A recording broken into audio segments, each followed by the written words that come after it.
जय माता सरस्वती। प्रिय छात्रों, आज की कक्षा में आप सबका हार्दिक अभिनंदन।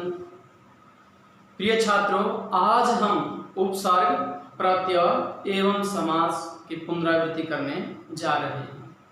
क्योंकि आपकी परीक्षाएं नज़दीक आ गई हैं, आपकी पुनरावृत्ति परीक्षा भी होगी। जैसे हमारा क्लास टेस्ट होता है कक्षा परीक्षा, ऐसे ही पुनरावृत्ति परीक्षा होगी। फिर आपका मॉक टेस्ट यानी एक तरह का आपका ट्रायल हो जाएगा। जैसे हम जांच करते ना, एक तो वास्तविक होता है, उसी की नकल होती है, उसी की तरह उसके जैसा ही, तो वही आपका मॉक टेस्ट होगा। और फिर आपकी इकाई परीक्षा होगी, ताकि आप परीक्षा के लिए अच्छे से तैयार हो जाएं। तो आप विस्तार रूप से तो उपसर्ग, प्रत्यय एवं समास पढ़ चुके हैं। आज हम उन्हीं को एक पुनरावृत्ति के रूप में दोहराने जा रहे हैं। उपसर्ग, प्रत्यय एवं समास। तो किसी भी भाषा में तीन प्रकार से शब्द बनते हैं। एक तो मूल शब्द के आरंभ में कोई शब्दांश जुड़कर, दूसरा मूल शब्द के अंत में कोई शब्दांश जुड़कर, और तीसरा दो मूल शब्दों को जोड़कर। तो मूल शब्द के आरंभ में यदि शब्दांश जुड़कर कोई शब्द बनता है तो उसे हम कहते हैं उपसर्ग, और मूल शब्द के अंत में कोई शब्दांश जुड़कर नया शब्द बनता है तो प्रत्यय, और जो दो समस्त पद मिलकर, दो शब्दों को मिलाकर जो नया शब्द बनता है वह होता है समास। तो सबसे पहले जानते हैं उपसर्ग।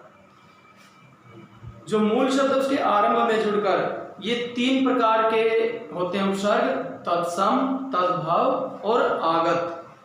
तत्सम यानी जो संस्कृत के उपसर्ग हैं, ज्यों के त्यों हिंदी में प्रयोग होते हैं।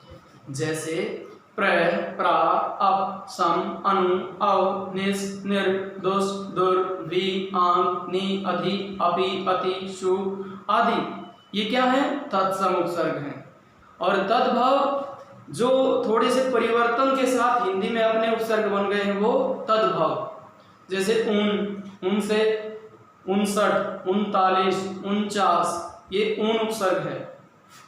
तो पहले हमने जाना तत्सम, फिर तद्भव है। तद्भव में ऊन है, जैसे भर है, भरपेट, भरपूर, तो इनको हम क्या कहेंगे? तद्भव उपसर्ग। और आगत यानी दूसरी भाषाओं के, जैसे अरबी, फारसी, उर्दू, अंग्रेजी आदि। जैसे गैर है, गैर जिम्मेदार, दर, दरअसल, दरमियान आदि। और जैसे अंग्रेजी के उपसर्ग आ गए हैं, जैसे वॉइस, वॉइस में मतलब वाइस चांसलर, वाइस प्रिंसिपल आदि। चीफ होता है, चीफ मिनिस्टर, सब इंस्पेक्टर आदि। ये क्या है? अंग्रेजी के भी उपसर्ग हैं, जिनसे शब्द बनते हैं। हम भाषा में, आम बोलचाल की भाषा में भी हम प्रयोग करते हैं, तो इन्हें हम क्या कहेंगे? आगत उपसर्ग। तो हम सबसे पहले जो तत्सम उपसर्ग हैं उनके बारे में जानते हैं। अधिकतर बच्चों को इनमें जो शंका होती है वो क्या होती है? जो गलतियां कर देते हैं मुख्य रूप से, वो एक तो यण संधि के कुछ नियम में बच्चे गलतियां कर देते हैं। और आपको बच्चों ये बता देते हैं, उपसर्ग आपसे परीक्षा में कैसे पूछे जाएंगे। एक तो मूल शब्द और उपसर्ग को अलग करना। ठीक है, आपको मूल शब्द पहचान में आना चाहिए सबसे पहले। फिर हम मूल शब्द देखकर ये पहचान लेंगे कि इसके आगे क्या जुड़ा हुआ है और अंत में क्या है। जो आगे जुड़ गया वो उपसर्ग है। तो जो साधारण उनको पहचान लेते हैं, लेकिन संधि के नियम में बच्चे गलतियां कर देते हैं। आपको इसमें ऑप्शन वाले भी मिलेंगे, विकल्प मिलेगा आपको। 4 में से 4 जो उत्तर दिए जाएंगे, 4 आंसर, एक आपको उसमें से राइट करना है कि यह उत्तर सही है। विकल्प वाला आपको होंगे। और इसमें तो उपसर्ग में हमें मुख्य क्या ध्यान रखना है? मूल शब्द और उपसर्ग को हमें अलग करना आना चाहिए कि इसमें उपसर्ग क्या है और मूल शब्द क्या है।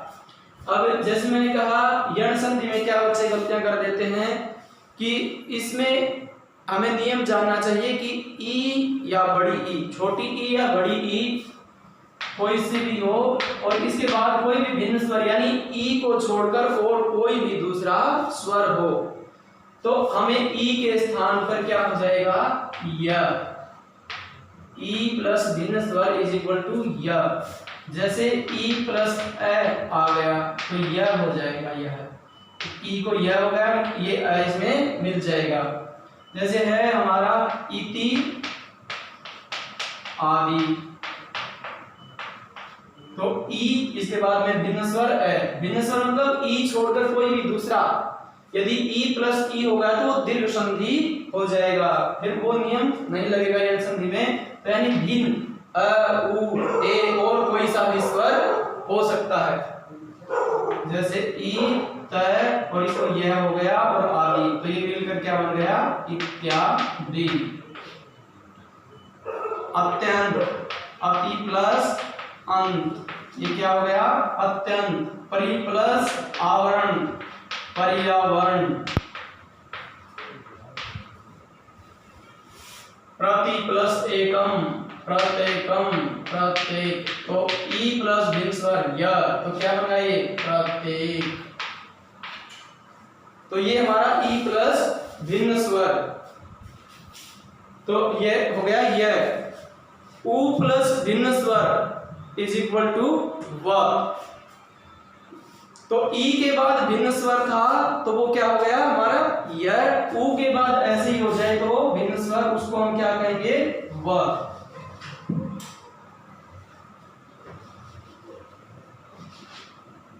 उ हो या बड़ा उ हो, उसके प्लस में भिन्न स्वर, तो इसमें यह था तो उसमें क्या हो जाएगा व। जैसे सु प्लस आगत, सुआगतम, स्वागतम। यानी उ छोड़कर कोई भी स्वर आ जाए तो वो क्या हो जाएगा उ के स्थान पर व हो जाएगा स्वागतम।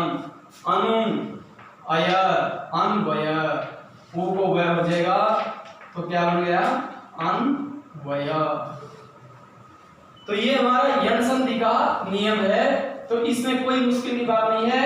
ई प्लस भिन्न स्वर इज इक्वल टू य, उ प्लस भिन्न स्वर इज इक्वल टू व, और री प्लस भिन्न स्वर इज इक्वल टू र होता है। उदाहरण उसके आपको अधिक नहीं पूछे जाते री के नियम में। और ई उ री, ई को य, उ को व, री को र, और संस्कृत में ली होता है उसको ल होता है, वो भी आपसे अधिकतर नहीं। तो ई और उ का याद रखना है। यदि ऐसे री भी आ जाए तो री के स्थान पर क्या हो जाएगा र। जैसे मातृ आदेश, तो मात्रादेश, री को ये र हो जाएगा और तय प्लस र त्रय बन जाएगा ये, तो मात्रादेश। ये हमारा यण संधि का नियम हुआ। उसके बाद हमें एक क्या होता है, एक तो अनुपसर्ग तत्सम होता है हलंत वाला, ध्यान रखना, और एक अना उपसर्ग बिना हलंत का, वह होता है हमारा तद्भव में। तो हम क्या करेंगे, विदेशी भाषा में भी यह प्रयोग हो जाता है, एक तो अन न हलंत वाला और एक ये न पूरा। तो शब्द देखकर ही पहचानेंगे। जैसे हमारा शब्द आ गया अनुदार है, अनंत है, तो अन और उदार, ये न हलंत होगा तो ही ये उ आकर इसमें मिलेगा। ये न हलंत करेंगे, यदि ये हलंत नहीं है तो सोच लेना ये पूरा अ और ये उ, ये गुण संधि होकर ओ बन जाएगा, अनुदार बन जाएगा। इसलिए हमें हलंत करना जरूरी है, अनुदार। अन प्लस अंत, अन अंत, क्या बन गया अनंत। ठीक है, हम इसको ऊपर भी प्रयोग कर सकते हैं, यह भी सही है। ये अनुस्वार भी हो सकता है या आधा न भी प्रयोग कर सकते हैं। तो हलंत का और पूरे न का हमें ये ध्यान रखना है। शब्द देखकर पहचान हो जाएगी कि हलंत आएगा इसमें, या अब इसमें देखो ये न पूरा होता तो ये अ प्लस ये दीर्घ संधि हो जाती। अब शब्द आ गया अना, जैसे अनहोनी, इसमें कुछ नहीं जुड़ेगा, न पूरा आएगा, तो अनहोनी, ये देखकर पता चल जाएगा कि इसमें न हलंत नहीं होगा। अनहोनी, अनजान, तो इनमें अन, ये बिना हलंत का न आएगा, और अन ये हलंत होगा। तो शब्द देखकर हमें पहचानना है कि इसमें हलंत आएगा या हलंत नहीं आएगा। दोनों को जोड़ेंगे मूल शब्द को, तब पता चल जाएगा कि इसमें हलंत होगा, इसमें हलंत नहीं होगा। और एक जो मुश्किल होती है बच्चों को, जो श वाले शब्द होते हैं, सड़क वाला स है, यह है ताल, हमें ऐसे पहचाना, ये है तालव्य षकार, ये मूर्धन्य ष, और ये दंत है यानी दांतों से जीवा टकराती है। और एक दुर, ये क्या है? अगर हमें शब्द देखकर पहचान में आ जाए कि कौन सा उपसर्ग है तो सही है। अगर शब्द देखकर पहचान में नहीं आता तो हम इन चारों की जगह पर दुष, दुष, यहाँ पे दुष, दुष और दुष या दुर, इनकी जगह पर हम दुहु उपसर्ग का प्रयोग कर सकते हैं। जैसे मान लिया हमें दुर्बल आ गया, दुर्बल शब्द है तो दुर उपसर्ग है, लेकिन हम दुहु करेंगे तो भी वह बिल्कुल सही होगा। दुष्ट भी कोई कहीं भी उपसर्ग आता है तो हम दुहु लिख सकते हैं वहां पर। इस दुष्ट के स्थान पे भी दुष्कर्म तो हम यह दुहु लिख सकते हैं, यह दुष्ट में भी यह दुहु लिख सकते हैं। तो हमें इसमें अधिक मन में समस्या रखने की जरूरत नहीं है। इसी प्रकार ये निश का होता है निश, निश और निश, निर, इनकी जगह पर हम क्या कर सकते हैं? निहि। जैसे निर्बल, निर्धन तो निर उपसर्ग है, इनकी जगह पर निहि कर सकते हैं। ठीक, इसी प्रकार कोई भी निश का हो, निश, निश, इनकी जगह पर हम विसर्ग, तो विसर्ग क्या है? ये स के स्थान पर ही और र के स्थान पर विसर्ग होता है तो यह सही होगा। निर्धन, निर्बल, तो निर के बहुत सारे उदाहरण होते हैं, दुर के भी होते हैं, निर्विघ्न होता है, निहि, विघ्न, तो इनके स्थान पर हम विसर्ग का प्रयोग कर सकते हैं। और अंतर में भी उपसर्ग है, इसकी जगह भी हम अंतर प्रयोग कर सकते हैं। तो दुहु, निहि और अंतर, ये विसर्ग र और स इनके स्थान पर ही होता है। तो ये मन में समस्या रखने की जरूरत नहीं है। फिर हम इसके बाद में हम समझते हैं कि तय के कुछ विशेष नियम होते हैं, तय के अपने नियम। ये हमने यंसत जानी, फिर अन और अना में उपसर्ग में, फिर दुष और ये जो निश था इनका निर। अब हम तय के विशेष नियमों को जानते हैं। यानी त प्लस ल, त के बाद कभी भी ल आ जाए तो हमें डबल ल कर देना चाहिए। जैसे तत् प्लस लीन, तत् प्लस लीन, तो इस तय को भी ल हो जाएगा डबल ल, तल लीन। ठीक है। उल्लास, उत प्लस में उल्लास, क्या बन गया? उल्लास। वो क्या था? तल्लीन, तत्लीन, तल्लीन। तो त प्लस ल इज इक्वल टू डबल ल। इसी प्रकार त प्लस ज इज इक्वल टू डबल ज। जैसे उज्ज्वल, उत प्लस ज्वल, तो क्या बन गया? उज्ज्वल। ये आधा दिया था उज्ज्वल। ठीक है। सत प्लस जन क्या बन गया? सज्जन, सत और जन, यानी त प्लस ज, तो इस त को भी ज हो जाएगा डबल ज, सज्जन। ठीक। दुर्जन में क्या? दुहु हो जाएगा, सज्जन, दुर्जन। उसमें दुर उपसर्ग है तो दुहु लिख सकते हैं, दुहु प्लस जन, दुर्जन, सत प्लस जन, सज्जन, उज्ज्वल, उज्ज्वल। यानी त प्लस ल इज इक्वल टू डबल ल, त प्लस ज इज इक्वल टू डबल ज, और त प्लस न इज इक्वल टू डबल न। जैसे उन्नति, उन्नति, तो त प्लस न डबल न, उन्नति। तो यह हमारे तय के विशेष नियम हुए। त प्लस ल डबल ल, त प्लस ज डबल ज, और त प्लस न डबल न। ये हमारा हो गया उदाहरण इसका, उन्नति, उन्नति, त प्लस न डबल न। अब हम जानते कि जो किसी भी वर्ण का पहला अक्षर हो व्यंजन संधि का नियम है, यानी उसमें तय भी आ गया। किसी भी वर्ण का पहला अक्षर में क, च, ट, त, प, ये 5 वर्ग होते हैं हमारे, क वर्ग, च वर्ग, ट वर्ग, त वर्ग और प वर्ग। तो ये पहले अक्षर है क वर्ग का पहला क, इसका च, इसका ट, इसका त, इसका प। वर्ग का तीसरा, चौथा, पांचवा या य र ल व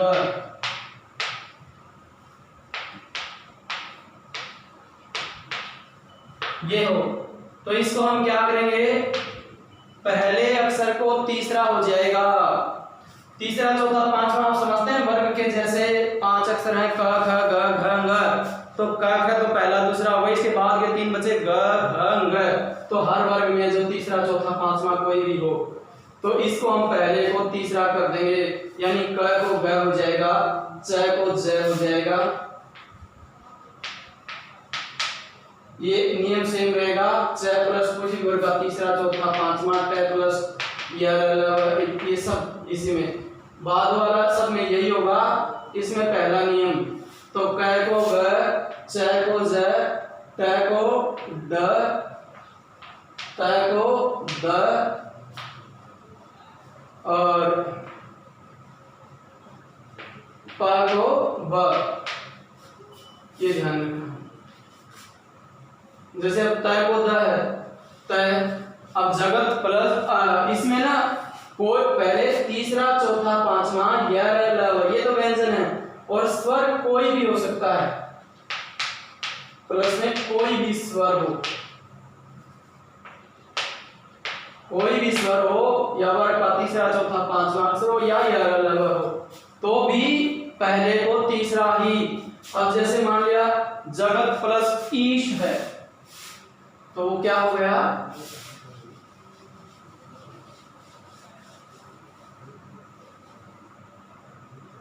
जगत ईश यानी जगदीश।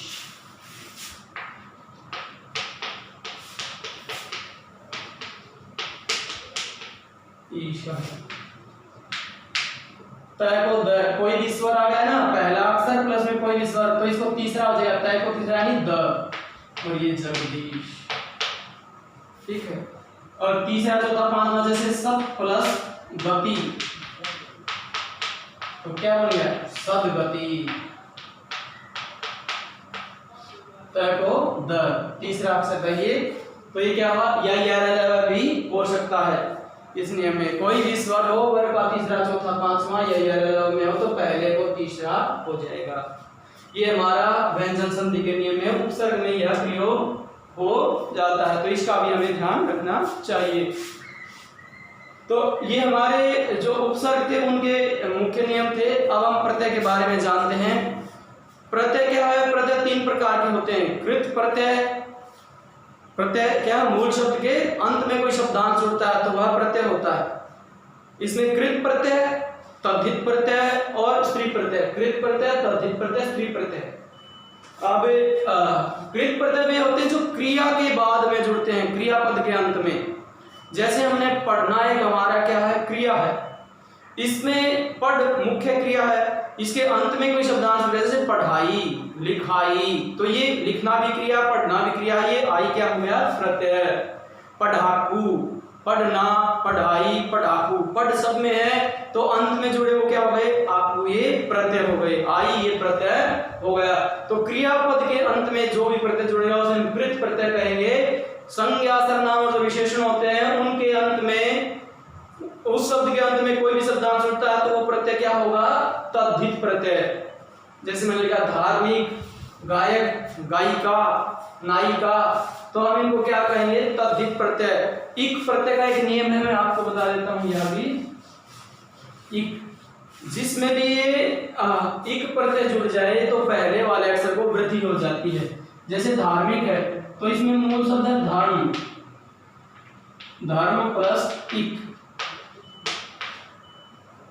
तो क्या है, इक प्रत्यय जब जुड़ा तो पहले वाले अक्षर को ध को धा हो जाएगा, वृद्धि हो जाएगी, धार्मिक। सब में जुड़ेगा। अब समाज है, समाज में इक जोड़ेंगे तो सामाजिक हो जाएगा, सामाजिक नहीं सामाजिक हो जाएगा। फिर राजनैतिक, धार्मिक, आर्थिक, आर्थिक में अर्थ है मूल शब्द, अर्थ प्लस एक आर्थिक, आर्थिक, राजनीतिक, सामाजिक, धार्मिक, तो ये इक प्रत्यय है। अब गायक है, ये मूल तो क्या है, गई धातु है, इक प्रत्यय जोड़ दिया तो ये अयादी संधि का नियम है, गायक बन गया। और स्त्रीलिंग बनवाने के लिए चाहे कृत प्रत्यय हो चाहे तद्धित प्रत्यय हो, उनको स्त्रीलिंग दोनों को बनाया जा सकता है। अब हमने जैसे गायक इसका स्त्रीलिंग गायिका, तो इका प्रत्यय हो जाएगा इसमें, ठीक है।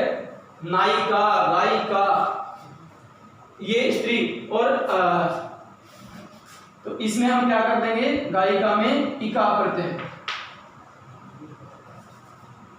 तो ये बन जाएगा हमारा गायिका, इका प्रत्यय से ये हो गया।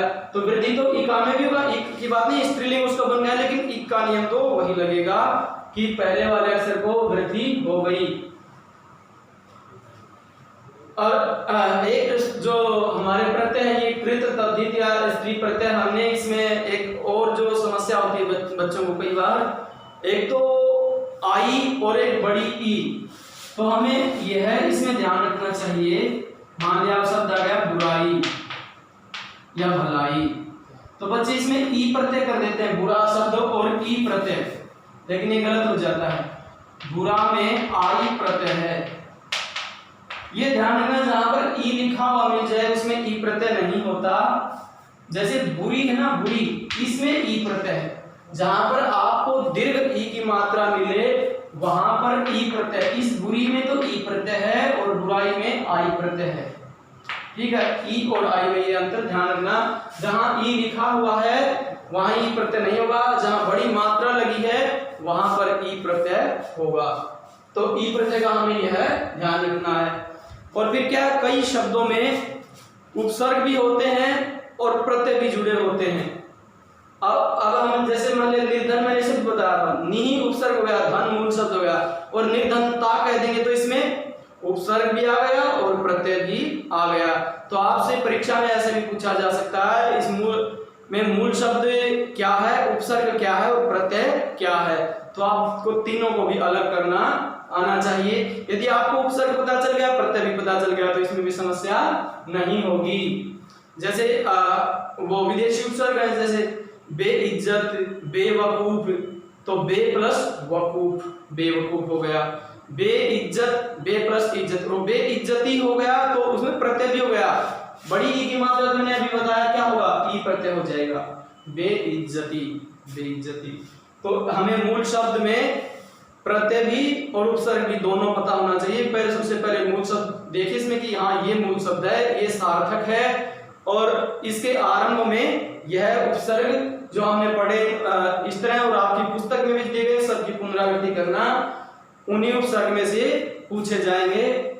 जो आपकी व्याकरण प्रकाश जो हमारी पुस्तिका व्याकरण की, उसके अंत में अधिकतर प्रत्यय और उपसर्ग दिए गए हैं, उनके अभ्यास कार्य आप करना। फिर भी कोई समस्या है तो आप बीच में भी कभी भी किसी समय पूछ सकते हैं। और अब समास, उसके बारे में विस्तार से आप पढ़ चुके। समास के बाद की समास के जो भेद हैं, मुख्य तो 4 भेद होते हैं हमारे, अव्ययी भाव समास, तत्पुरुष समास, बहुव्रीहि समास और द्वंद्व समास। तो अव्ययी भाव क्या है, जिसमें मूल शब्द यानी पहला जो हमारा अव्यय जिसमें आगे हो, कोई भी अव्यय पद हो और वह आगे हो, मूल शब्द के आगे हो और वही पद प्रधान हो, तो वो हमारा क्या होगा, अव्ययी भाव समास। अभी तक हमने जैसे जो ये उपसर्ग पढ़े, ये सारे लगभग अव्यय ही होते हैं। जैसे प्रति के उदाहरण पढ़े हम, प्रतिदिन, अब प्रति पहले आ गया, ये उपसर्ग है और अव्यय भी हो गया, तो प्रतिदिन में क्या हो गया, समास, अव्ययी भाव समास हो गया। ये पहचान हो जाएगी में, कोई भी उपसर्ग आ जाए यानी कोई भी अव्यय पद आ जाए, अव्यय पद यदि पहले है, पद के आगे है और वही पद प्रधान है, तो वह अव्ययी भाव समास होगा। और फिर क्या है हमारा अव्ययी भाव के बाद तत्पुरुष। तो तत्पुरुष में हमें, तत्पुरुष विशाल होता है, इसके अब 2 भाग और भी कर दिए हैं अलग से, तो 6 भाग कहने लगे हम हिंदी में, द्विगु और कर्मधारय।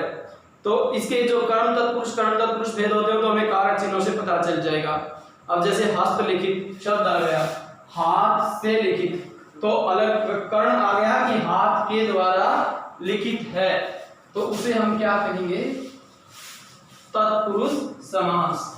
हस्त लिखित हाथ से लिखित। तो कारक चिन्ह बीच में आ गया तो सोचो आपको क्या है, विग्रह करते समय हमारा तत्पुरुष समास है। आपको परीक्षा में समास किस प्रकार पूछे जाएंगे कि आप उसको समस्त पद बनाइए और विग्रह कीजिए। अब ये हस्तलिखित तो क्या हो गया, समस्त पद हो गया, इसका विग्रह क्या है, हाथ से लिखित, ये इसका विग्रह हो गया। तो समस्त पद बनाइए यानी समास कीजिए और विग्रह कीजिए। परीक्षाओं में अधिकतर ऐसे पूछे जाते हैं। और आपको समास का नाम भी पता होना चाहिए कि ये किस समास का उदाहरण है। तो कारक चिन्हों का जो प्रयोग हो जाए बीच में वो क्या होगा, घुड़सवार, घोड़े पर सवार, अधिकरण तत्पुरुष हो गया, में पेपर आ गया। कोई भी कारक चिन्ह बीच में आ जाए, अलग होना आ जाए तो क्या है, वो अपादान हो जाएगा।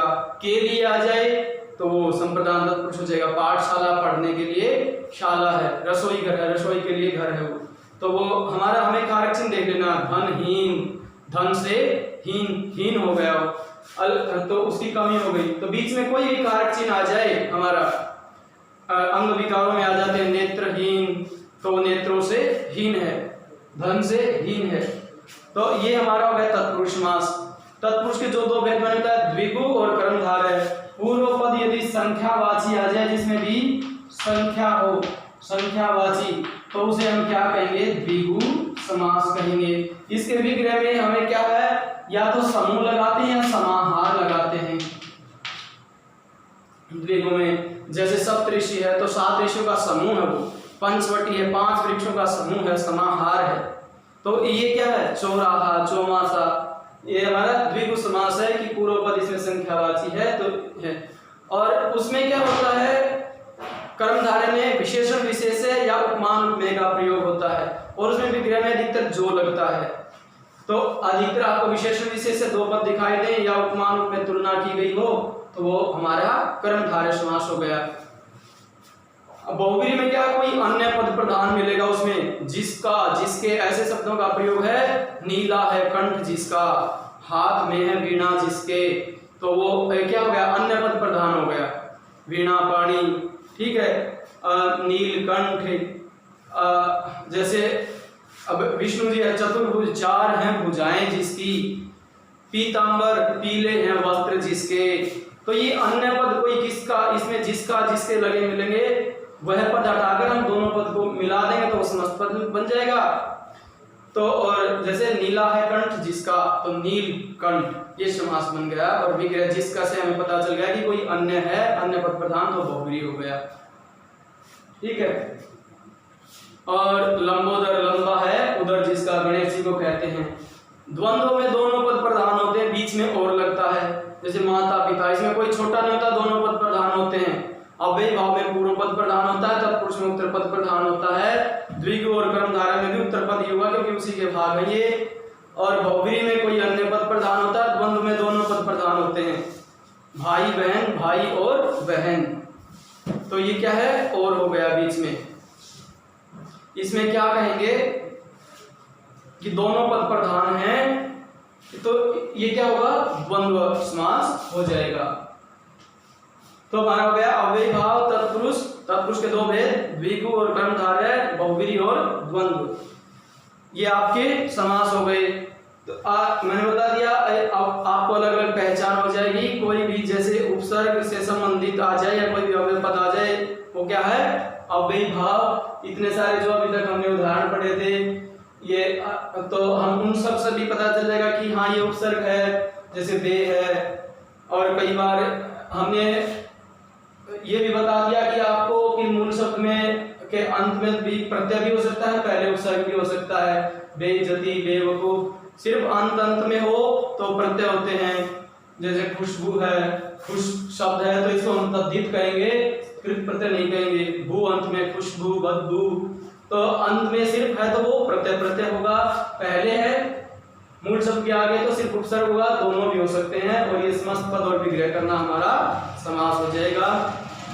प्रिय छात्रों, ये फिर आपको बता दिया गया है कि आपको उपसर्ग में अधिकतर ये पता होना चाहिए मूल शब्द में आगे क्या है, वो उपसर्ग है। प्रत्यय इस प्रकार पूछे जाते हैं, मूल शब्द और उसके बाद में अंत में क्या है वो हमें प्रत्यय होता है कि मूल शब्द को अलग कीजिए, प्रत्यय को अलग कीजिए। और समास में इस प्रकार पूछा जाता है कि समस्त पद बनाइए यानी समास बनाइए और समास विग्रह कीजिए। और कई बार समास का नाम भी पूछा जा सकता है और आपको विकल्प भी दिए जाएंगे। आप सोचकर समझकर तुकबंदी करने की मत सोचना, आराम से सोचना और सही पर ही सोच करके निशान लगाना। हम आशा करते हैं आपको ये समझ आए होंगे। फिर भी किसी भी छात्र को कोई भी समस्या है तो आप निसंकोच निसंदेह अपने अपने अध्यापक से पूछ सकते हैं। धन्यवाद। जय हिंद, जय भारत।